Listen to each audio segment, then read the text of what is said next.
In order to sand the wood, I use a 220 grit sandpaper, and this is the next day. You can run your finger on that sandpaper and then run it on the wood. It feels almost the same at this point. So I just take the sandpaper and do what I want to call a scuff sanding. It's not a deep sanding at all. Just going to rub that sandpaper across each piece, and it knocks that grain off and gives you a really smooth feel. It can actually make this soft pine feel like a piece of hard wood. That's the advantage of leaving the shellac to set up overnight. It gets really hard. It's also one of the advantages of using shellac over, say, a water-based primer or an oil-based primer. You can't really get a good oil-based or water-based primer in a clear coat anyway. The shellac is clear and it doesn't yellow, and that's what you want. A lot of times when I'm doing my wood sculptures, I'll use this because when I'm painting them, I'll have like a translucent or transparent glaze over it, and I still want to see the wood beneath. So you just take the different pieces, sand it up. The pieces that I'm using right now in this video aren't the exact same pieces that are in the tutorial.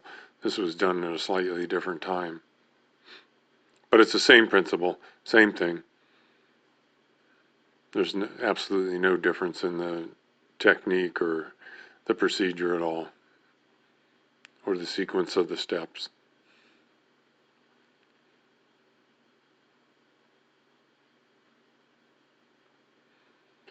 When you're sanding a piece, or when I'm sanding a piece like that, I just feel it when I get done. You'll feel any grit at all. When you do, you just go back and hit it again with the sandpaper and knock it right off.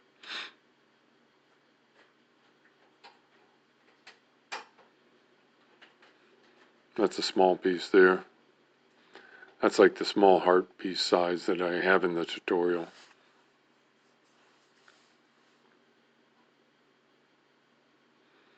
I love doing these small sculptures. They're like precious jewels to me. I just love them, and they sell well in galleries also.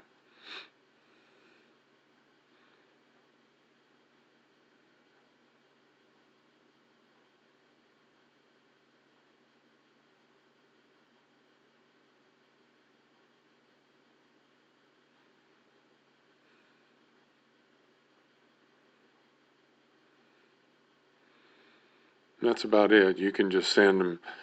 I probably had, I forget how many I had there, 15, 20, and just sand them down in about 15 minutes. Some of them take less than a minute to sand. It's real quick, real easy procedure. Then once we get them all sanded, the next step is to start painting on them.